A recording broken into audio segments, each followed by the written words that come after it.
창세기 11장 1절부터 9절까지의 말씀과 그리고 뒤로 가서 27절부터 끝절 32절까지의 말씀 두 군데를 읽습니다. 먼저 창세기 11장 1절부터 9절까지의 말씀 교독합니다. 온 땅의 언어가 하나요 말이 하나였더라. 이에 그들이 동방으로 옮기다가 시날 평지를 만나 거기 거류하며 서로 말하되 자 벽돌을 만들어 견고히 굽자하고 이에 벽돌로 돌을 대신하며 역청으로 진흙을 대신하고 또 말하되 성읍과 탑을 건설하여 그 탑 꼭대기를 하늘에 닿게 하여 우리 이름을 내고 온 지면에 흩어짐을 면하자 하였더니 여호와께서 사람들이 건설하는 그 성읍과 탑을 보려고 내려오셨더라.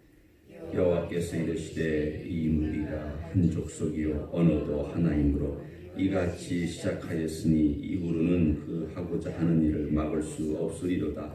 자 우리가 내려가서 거기서 그들의 언어를 혼잡하게 하여 그들이 서로 알아듣지 못하게 하자 하시고 여호와께서 거기서 그들을 온 지면에 흩으셨으므로 그들이 그 도시를 건설하기를 그쳤더라. 같이 있습니다.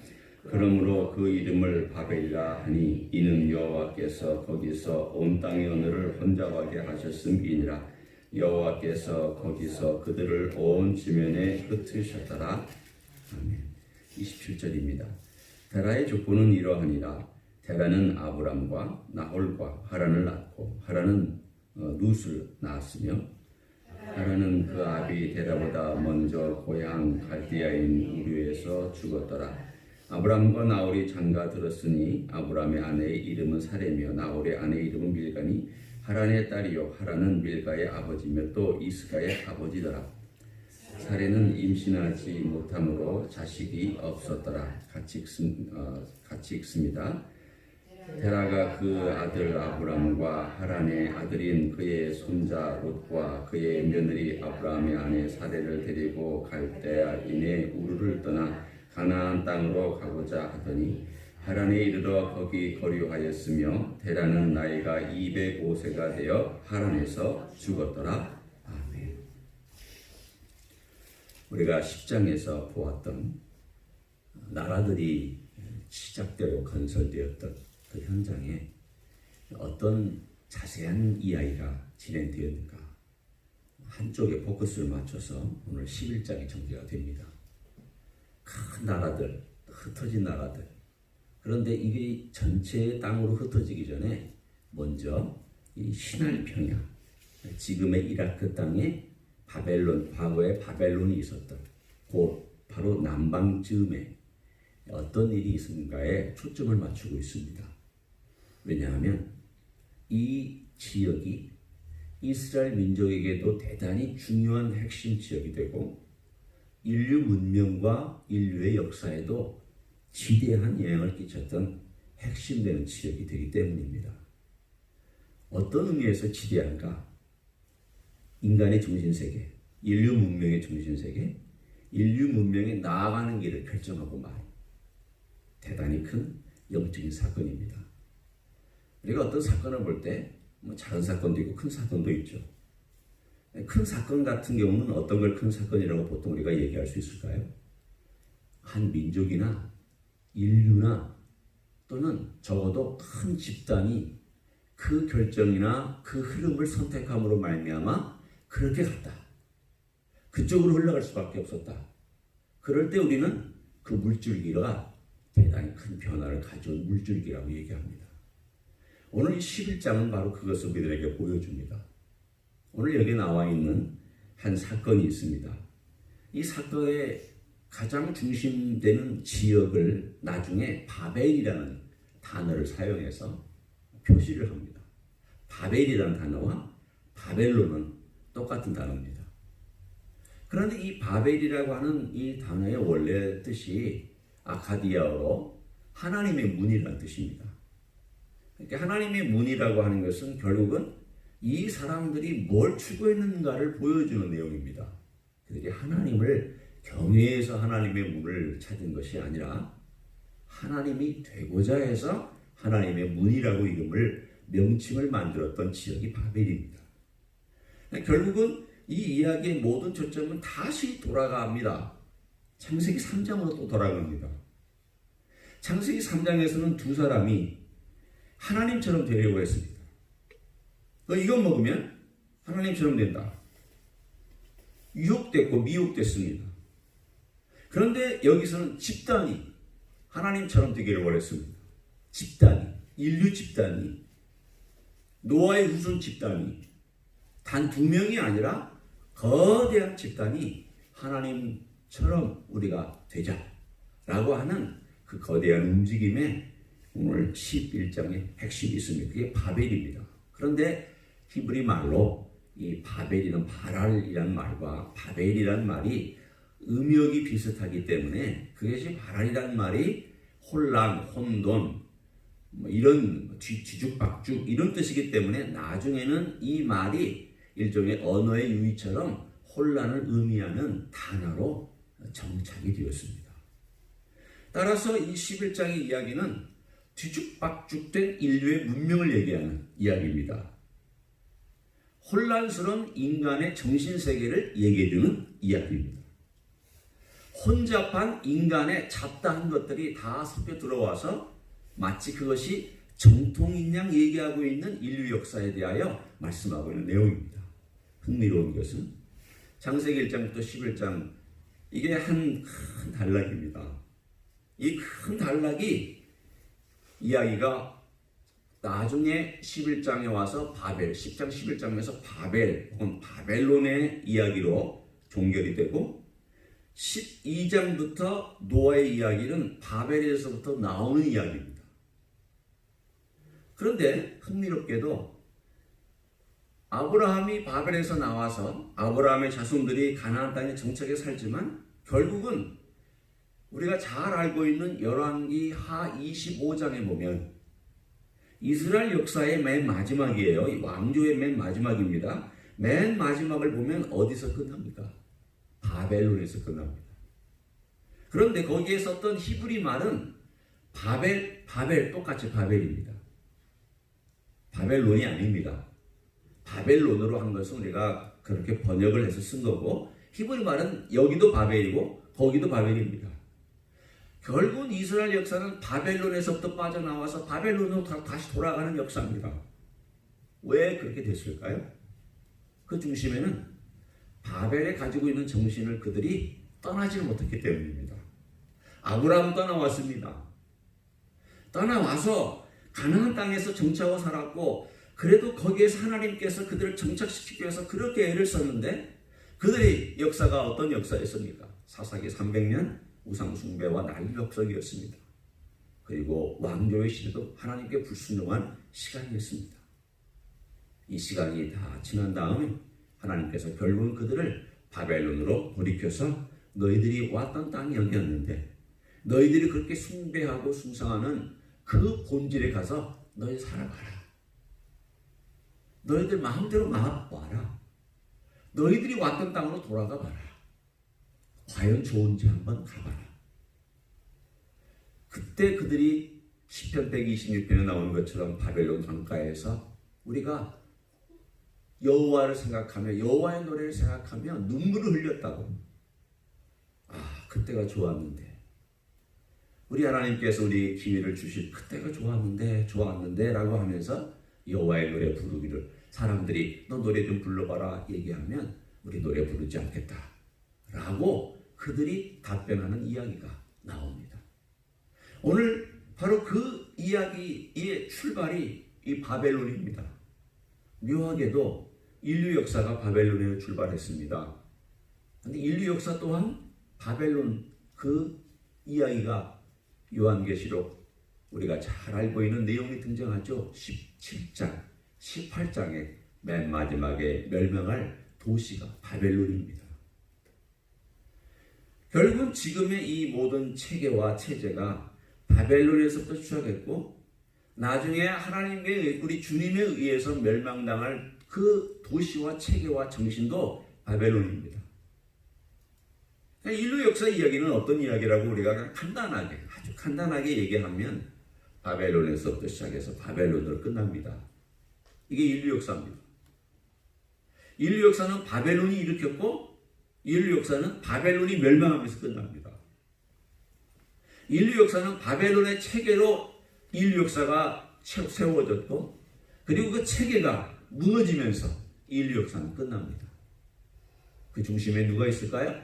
바벨론이 있고 바벨이 있습니다. 그럼 이 바벨론의 정신이 뭔데 하나님께서는 결국 이 바벨론을 심판하실 수밖에 없었을까?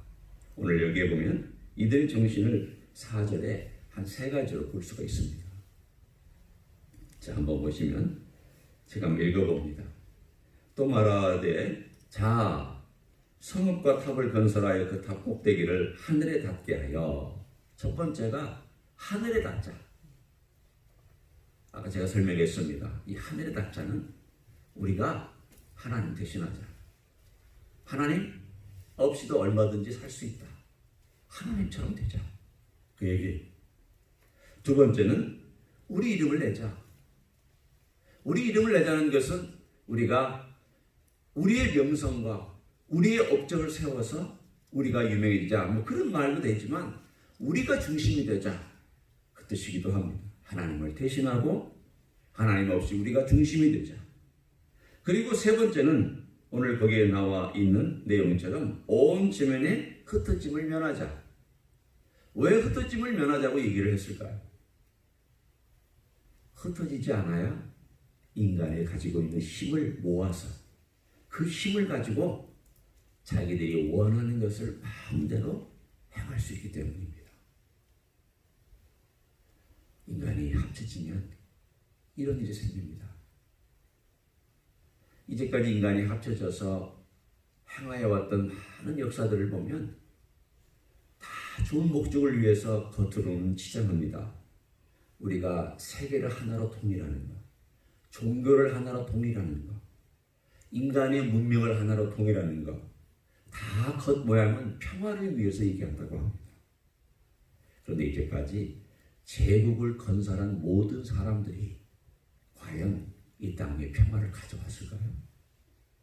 다른 민족들에게 진정한 평화를 줬을까요? 아닙니다. 준 적 없습니다. 몽골 제국, 로마 제국, 게르만 민족이 세웠던 히틀러, 어떤 제국도 평화를 가져온 제국은 존재하지 않습니다. 인간은 부단히 하나로 묶으려고 합니다. 지금도 하나로 묶으려고 합니다. 언젠가는 적그리스도가 하나로 묶는 데 성공할 것입니다. 언젠가는 거짓 선지자가 하나로 묶는 데 성공할 것입니다. 그 묶는 데 성공하는 날 바벨론의 이야기가 또 등장합니다. 그래서 그때는 하나님께서 그 장면을 보시고 내려오셔서 우리 흩자에서 끝나는 것이 아니라 결국 주님께서 강림하시면서 그들을 그분의 입의 능력으로 말씀하시는 그 입술의 능력으로 그 제국을 파괴시켜야만 하는 그 날이 옵니다. 그게 요한계시록 19장의 이야기입니다. 우리는 이 두 사건을 비교해서 볼 필요가 있습니다. 하나는 하나님께서 창세기 11장에는 은혜를 베풀어 주셨습니다. 흩지 않으려고 하는 그들의 마음을 아시고 언어를 혼잡게 하셔서 흩어주셨습니다. 왜? 그래도 이들에게 은혜를 주신 것입니다. 왜냐하면 그들이 모여서 제국을 건설하고 잔인한 문명을 건설했더라면 하나님께서 어떻게 하셨어야만 했을까요? 멸망시켜야 되죠. 그들이 심판하셔야 되죠. 소돔과 고모르처럼 만들어야 되죠. 하나님은 그를 원치 않으셨습니다. 은혜를 베풀어 주셨습니다. 땅끝까지 퍼져가도록. 그래서 하나님의 이 은혜 때문에 대한민국이 나온 것이고 하나님의 이 은혜 때문에 민족들이 각각의 나라에서 흩어져 살면서 자기 나라의 경계와 자기 나라의 기한과 자기가 가지고 있는 어떤 권한의 한계를 하나님께서 정해놓으셨습니다. 이 정도의 선에서 만족하고 이 정도 선에서 너희들이 살아야 된다. 여러 가지 차이가 있고 왔다 갔다 땅을 좀 더 뺏기도 하고 더 갖기도 하고 덜 갖기도 했지만 하나님이 정하신 하나님의 섭리와 역사가 오늘 창세기 11장을 통하여 각 민족과 나라들을 하나님께서 정하셨다. 선지자는 노래합니다. 우리 하나님께서 각 민족의 기한과 나라들 그리고 그 경계를 정하셨도다. 시편도 노래합니다. 결국은 이 모든 걸 주관하시는 분이 누구시냐? 하나님께서 이 모든 배후에서 주관해 가시는, 그러면서 민족들을 흩으시고, 이 민족들을 흩으신 다음에 어느 때까지 하나님께서 이 모든 것들을 주관하시느냐, 그 이야기의 가장 핵심되는 이야기가 오늘 우리가 뒷부분에 읽었던 이야기입니다. 이건 배경을 깔아주고 있죠. 그 이야기를 오늘 제가 결론 부분으로 창세기 11장 27절부터 32절까지를 우리가 보려고 합니다. 창세기 11장 27절과 32절을 우리가 보면 거기에 데라의 족보가 나옵니다.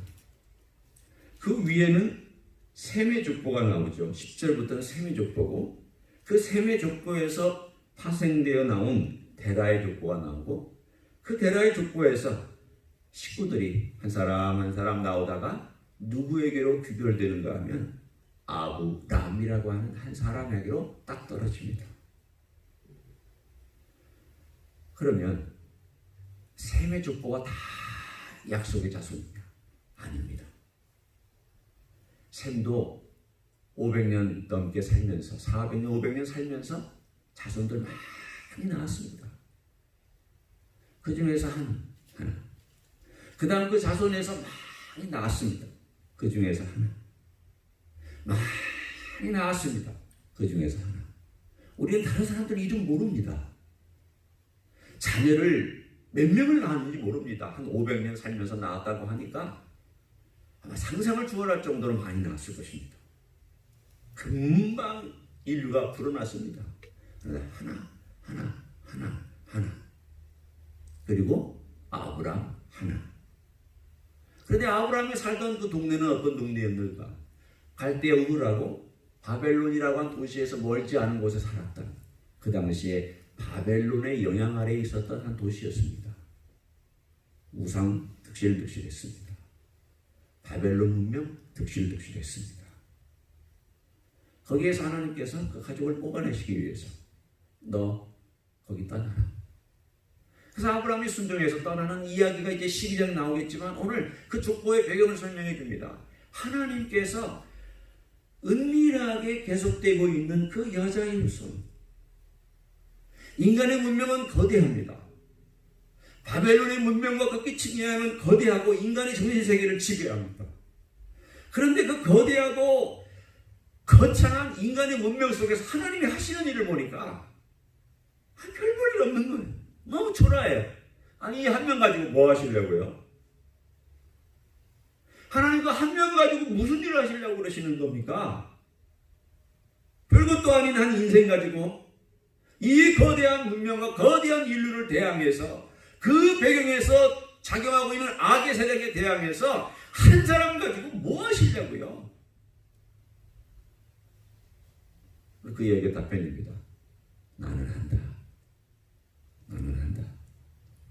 나는 내 방식대로 일한다. 너희는 너희 방식대로 일하고, 너희는 너희 식대로 삶을 살아가지만 나는 내 방식대로 내가 일을 한다. 그 놀라운 이야기의 중심에 여자의 후손이라고 하는 약속이 아주 면면히, 그러면서도 보이지 않는 하나님의 손길에 의해서 작용하고 있습니다. 흘러갑니다. 한쪽으로는 거대한 문명이 흘러가고, 한쪽으로는 여자의 후손을 주시겠다고 약속한 그 하나님의 약속의 이야기가 흘러갑니다. 두 가지가 한꺼번에 같이 흘러갑니다. 거대한 문명 안에 있는 것 같기도 하고, 문명의 역사에 휘말리기도 하고, 때로는 그 문명의 역사 속에서 불순종도 하고, 그런 하나님께서 이러한 모든 과정 속에서 그 여자의 후손을 주시겠다라고 하는 하나님의 정확한 약속은 결국은 이루어지고야만 합니다. 우리는 그 이야기를 오늘 이 창세기 11장에서 봅니다. 하나님이 하시는구나. 하나님은 그 이야기를 우리에게 들려주시는구나. 거슬러 올라가서 그때 너희들이 나를 향하여 반항하고 불순종하고 너희들의 문명을 건설하기 위해서 너희들은 그렇게 애썼다. 그러나 나는 그 중에서 한 라인을 선택하고 그 한 사람 한 사람들을 통하여 나는 일하기 시작했다. 너희들 눈에는 보이지 않는다. 그렇죠. 이 사람일 줄 어떻게 알았어요? 셈 중에 이 사람일 줄 어떻게 알았고 그 자손의 중에 이 사람일 줄 어떻게 알았어요? 그 수많은 자손들 중에 누군지를 어떻게 알았어요? 아브라함인 줄 어떻게 알았어요? 그 시대 사람들이 아브라함이 약속의 자손이라고 칭송하고 높여드렸을까요? 아니요. 옆집 아저씨예요. 그냥 유목민 중에 하나예요. 그냥 떠돌이 인생 중에 하나예요. 그런데 하나님이 하시면 정확하게 하시고 하나님이 일하시면 정확하게 이루실 줄로 믿습니다. 우리가 그 자손인 예수님, 여제의 후손인 예수님으로 말미암아 우리도 믿음의 조상인 아브라함의 자손이 되었잖아요. 우리의 삶은 어떤 삶일까요? 똑같아요. 우리 이제 그것을 아브라함을 통해서 우리가 이제 내일부터 또 자세하게 살펴볼 거예요. 우리는 이 바벨론 문명의 한가운데 있습니다. 그때나 지금이나 똑같습니다. 바벨론 문명의 한가운데 있고요. 또 아브라함이 가는 가나안은 가나안 문명의 한가운데 있습니다. 어떻게 살아야 할까요? 명확해요. 그 문명에 우리가 휩쓸려서는 안 돼요. 휩쓸려가면 믿음의 생활을 하지 못하기 때문에 휩쓸리는 거에 대해서 우리 주님 팬들, 주님, 제가 가지고 있는 생각, 제가 가지고 있는 마음의 어떤 태도, 제가 가지고 있던 감정, 그리고 제가 하는 행동과 결정들이 바벨론과 가나안 문명이 휩싸여서 가고 있는 것이 있다면 빠져나오게 해주십시오. 너희는 바벨론으로부터 나오라. 우리 주님께서 계속 말씀한 내용은 그거예요. 이 바벨론으로부터 나오라는 거예요. 나는 거기서부터 나오라는 거예요. 그 정신세계로부터 나오라는 거예요. 그 죄와 악과 하나님 없이 하나님의 이름 대신 내 이름을 집어넣고 하나님의 뜻 대신 내 뜻을 집어넣고 내가 원하는 것을 살아가려고 하는 이것으로부터 너는 나와야 된다. 어떻게 나와요? 십자가밖에 없잖아요. 어떻게 이걸 이길 수 있어요? 십자가에 흘리신 보혈밖에 없잖아요.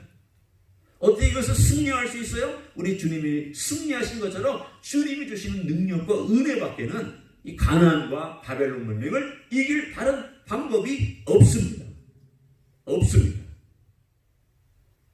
우리는 오로지 우리 주 예수 그리스도로만 그분의 능력과 은혜로만 이 바벨론의 문명을 이길 수 있는 줄로 믿습니다. 오늘도 승리하시는 우리 주님의 이름으로 승리하시는 여러분 되시기를 예수님의 이름으로 간절히 축원합니다. 기도하시겠습니다.